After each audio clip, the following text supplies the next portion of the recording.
Setsuko Miyagi is 94 years old. Every morning at 6:30, she walks to her kitchen garden in Ogimi, a village on the northern tip of Okinawa, crouches down without holding anything, pulls sweet potatoes from the earth with her bare hands, and carries them back inside in a cloth bag over her shoulder. She does this in the rain. She does this in August heat. She has done this since she was 9 years old. Her waist measurement has not changed meaningfully in 30 years. Now I want you to think about someone else. His name is Robert. He's 54. He lives in Ohio. He switched to a low-fat diet 4 years ago after his doctor raised an eyebrow at his blood work. He bought a food scale. He counts calories with a phone app. He goes to a spin class twice a week. By every measure the Western health system has handed him, he's doing the right things, and his belly fat has not moved. His inflammation markers are still elevated. His energy dips every afternoon like clockwork. He's frustrated. He doesn't understand what he's missing. Here's the number that I keep coming back to. Abdominal obesity rates among adults over 50 in the United States now exceed 60%. In traditional Okinawan villages, before Western food culture arrived after 1950, that number was effectively not measured because the problem was essentially absent. You could argue genetics. You could argue lifestyle. But when you look closely at what Setsuko actually eats, how she eats it, and what she does around the meal itself, a different explanation starts to take shape. And there's one thing she does every single day that ties all of this together. It's not a food. It's not a supplement. It has no calories. It costs nothing. And it's the piece that the Western nutrition conversation has almost entirely missed. I'll come back to it. And when I do, I think it'll reframe everything you thought you understood about why belly fat accumulates after 50. Let me start with something you've probably been told. That belly fat is fundamentally a calorie problem. Take in fewer calories than you burn, and the fat comes off. That logic sounds solid on the surface, but the data tells a different story. A 2020 meta-analysis published in PLOS Medicine looked at 53 randomized controlled trials involving calorie-restricted diets, covering more than 32,000 participants. The average weight loss after 12 months? Around 2 to 4 kilograms. Not the fat they came for, not the metabolic shift they hoped for, and of those who lost weight, the majority had regained it within 2 to 3 years. The calorie model doesn't fail because people lack discipline. It fails because it misunderstands what's driving the accumulation in the first place. After 50, belly fat isn't primarily a calorie problem. It's an insulin sensitivity problem. It's a cortisol problem. It's a chronic low-grade inflammation problem. These are the systems that, when dysregulated, direct the body to store fat specifically around the abdomen. Not because you ate too much, but because your cells stopped responding correctly to the hormonal signals that govern where energy goes. Calorie restriction doesn't fix that mechanism. Sometimes it makes it worse by adding physiological stress to an already stressed system. Americans currently spend roughly $71 billion a year on diet products and weight loss programs. The Okinawan centenarians who never developed the problem in the first place spend nothing. What Setsuko eats in a day costs about $3. I find that gap worth examining very carefully. The food that anchors everything in the traditional Okinawan diet is not exotic to them. It is ordinary. It's the purple sweet potato, called imo. And in the villages of northern Okinawa, it has accounted for as much as 69% of total caloric intake in historical dietary surveys conducted before 1950. 69%, not a side dish. The center of the plate, every meal, for decades. What makes the imo relevant to belly fat and metabolic health after 50 isn't the fiber, though the fiber matters. It's a group of compounds called anthocyanins, the pigments that give the potato its deep purple color. A 2018 study published in the Journal of Nutritional Biochemistry demonstrated that dietary anthocyanins significantly improve insulin sensitivity in middle-aged adults, with effects particularly pronounced around visceral fat, the fat packed around the organs in your abdomen. The mechanism is direct. Anthocyanins activate a signaling pathway that helps cells respond more efficiently to insulin, which means less glucose circulating in the bloodstream, less triggering of fat storage, and a gradual shift in where the body draws its fuel from. But here's what makes Okinawan imo different from, say, a purple sweet potato you might find at an American health food store. In Okinawa, the potato is almost always eaten in a specific way, boiled or steamed, never fried, and often eaten the day after cooking. That second part matters more than it sounds. When you cook and then cool a starchy food, something called resistant starch forms. It resists digestion in the small intestine and reaches the large intestine largely intact, where it feeds beneficial gut bacteria and produces short-chain fatty acids, particularly butyrate, that play a direct role in reducing intestinal inflammation and improving metabolic function. A 2015 study from Gut Journal found that dietary butyrate produced through resistant starch fermentation is strongly associated with reduced visceral fat in adults over 50. So the way to actually do this: cook your purple sweet potato, roughly 200 to 250 grams, about the size of a medium fist, boiled or steamed, not baked, because baking at high temperatures increases the glycemic response. Let it cool to room temperature or refrigerate it overnight. Eat it as part of your largest meal. You can warm it gently if you prefer, but not hot enough to steam. The resistant starch survives gentle rewarming. If you can't find purple sweet potato, an orange or white sweet potato that has been cooled after cooking will give you the resistant starch benefit, though with fewer anthocyanins. The mistake I see most often is people adding EMO to the diet they already have. The white rice, the processed snacks, the nightly bowl of something from a box. That's not what Setsuko does. The potato doesn't accompany the meal. It largely is the meal. If you're adding it on top of everything else, you're adding calories without creating the metabolic shift. What you're actually looking for is substitution, replacing the refined carbohydrates in your current diet with this one food. That displacement is where the change begins. Think about your last 3 dinners, not to judge them, just to see them clearly. How much of what was on the plate came from a factory versus from the ground? You don't have to answer that right now. Just let the question sit with you. Now that's the foundation. But when you look at how Setsuko actually eats the EMO, there's something happening around the meal itself that changes how the food works in the body, and most Western nutrition content never gets to this part. Setsuko doesn't eat alone. This sounds like a lifestyle detail. It is actually a biological one. In the traditional Okinawan social structure, meals are rarely solitary events. Setsuko eats with her daughter, sometimes her grandchildren, often a neighbor. Conversation happens. The meal extends. And the pace at which food is consumed, this is the piece that took me the longest to connect to metabolic health, turns out to be profoundly regulatory. There is a second element at work here, and it interacts with the EMO in a way that Western diets almost never allow. It's bitter melon, called goya in Okinawa. It looks alarming. A knobbly, deeply ridged green vegetable that tastes exactly as its name suggests. Setsuko eats it several times a week, stir-fried briefly with tofu and egg in a dish called champoru, dressed simply with a little salt and a small amount of awamori, the local grain spirit.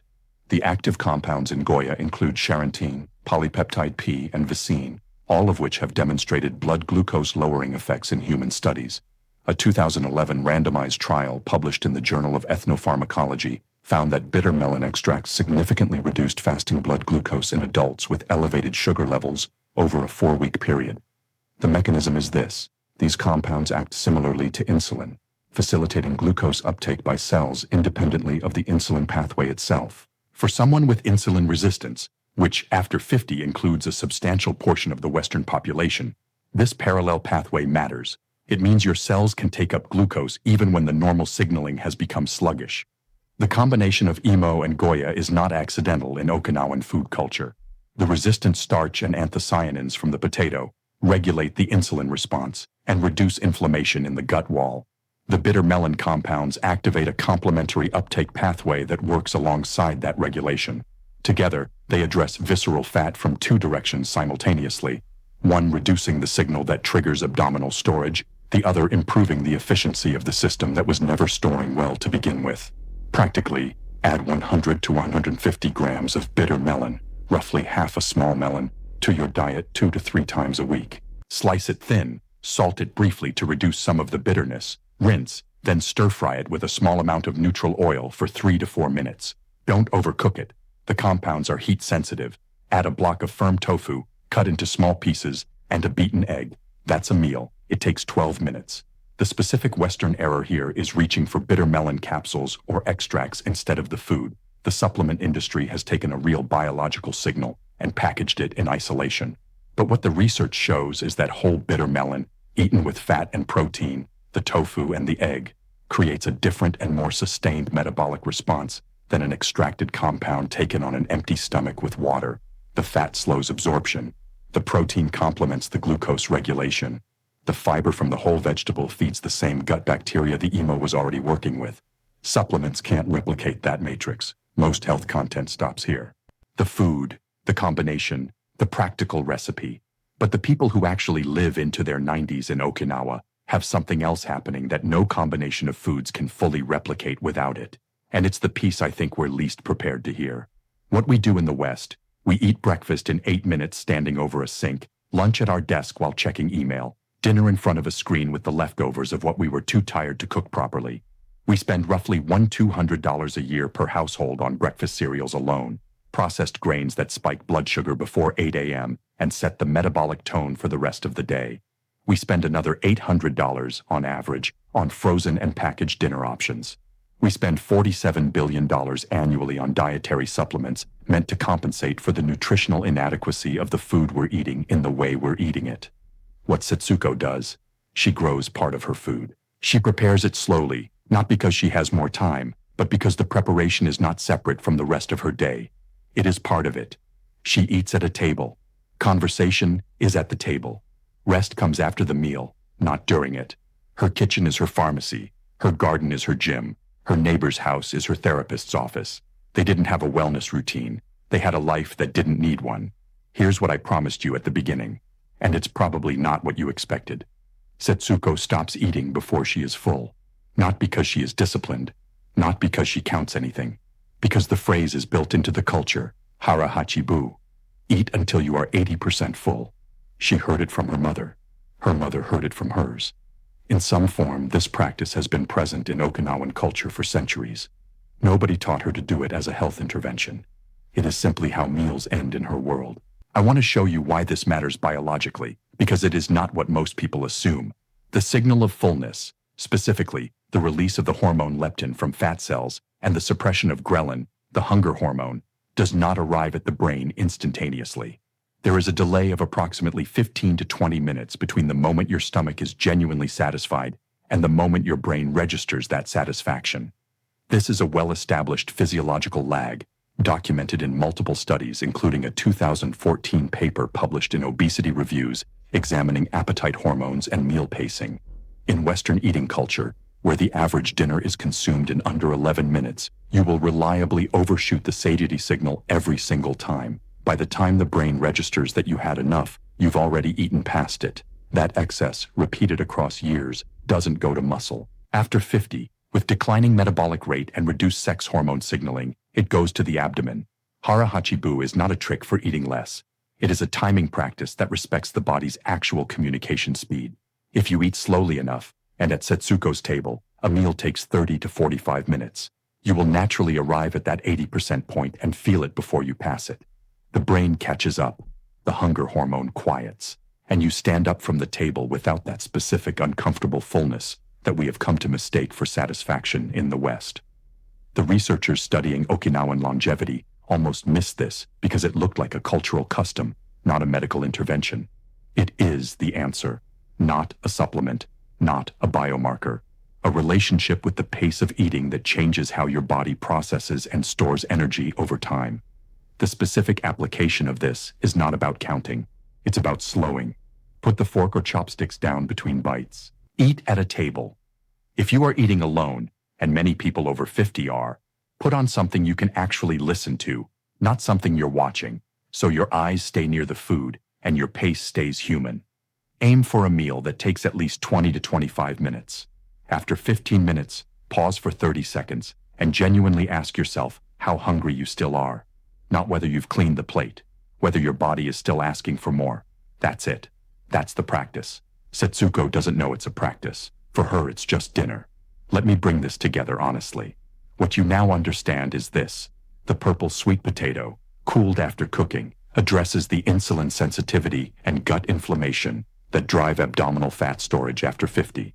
The bitter melon, eaten a few times a week with protein and fat, activates a complementary glucose uptake pathway and compounds the effect. And Hara Hachi Bu, eating slowly to that 80% threshold, is the daily practice that prevents the chronic overshoot that deposits the excess in the abdomen in the first place. None of these three things is dramatic. None requires a gym. None requires counting. Here is what to expect, and I'll be straight with you about the timeline. In the first 7 days, most people notice something quiet. Not a visual change, nothing that dramatic. Usually it's digestion, less bloating after dinner, a slightly different energy pattern in the morning. These are small signals. Don't dismiss them. They're the first sign that the gut environment is beginning to shift. At the 30-day mark, something tends to happen with cravings, not because you've been willful, because the resistant starch from the IMO has been feeding different gut bacteria, which produce different signaling molecules, which change what your brain asks for. Many people report reaching for less sugar without making a decision to do so. Inflammation markers may begin to move, not dramatically, but measurably. At 60 days, ask your doctor to run a basic panel. C-reactive protein for inflammation, fasting glucose, HbA1c, triglycerides. Compare it to whatever baseline you have. You're not trying to impress anyone. You're gathering evidence. Let the numbers tell you what's happening in the body you can't see. At 90 days, if you've been consistent, this is no longer an experiment. It's just how you eat. The goal was never discipline. The goal was new normal, a default that doesn't require daily willpower to maintain. I want to be straight with you about something. This isn't magic. Nothing I've described here is a cure for anything. The research behind it is solid and consistent, but your experience will depend on where you're starting from, what else is in your life, and whether you give this enough time for the biology to actually respond. If someone promises you a metabolic transformation in 7 days, they're selling you something. I'm asking for 90 days, and I'm asking you to measure the results yourself. Remember Setsuko? She's back in her garden right now, or close enough to it. She didn't design a longevity protocol. She didn't track her macros. She never heard of C-reactive protein. She just lived the way everyone around her lived, the way her mother lived, the way her village has lived for generations. The culture was the system. You're building it from scratch, in a world that actively works against most of what made it work. That's harder. But you have something Setsuko never had. You understand why it works. And that knowledge is a kind of leverage she never needed because the culture carried her. The distance between you and Setsuko is not genetics. It's not geography. It's a series of small, quiet choices made consistently over time. Here is your one thing for today. Before your next meal, tonight if possible, cook a medium sweet potato, not in the microwave. Boil it or steam it. Let it cool while you do something else for half an hour. Eat it slowly at a table, with something else you've prepared. Even something simple. When you feel like you've had most of what you need, pause. Wait 2 minutes. See if the feeling changes. That's Hara Hachi Bu, day 1. I put out a new video every single day, each one going this deep into a different piece of what the world's longest-lived people actually do. If that's what you're looking for, subscribe. You won't run out of material. And I want to hear from you in the comments. Can you sit down on the floor right now and stand back up without using your hands? Try it. Tell me what happened. I read every single comment.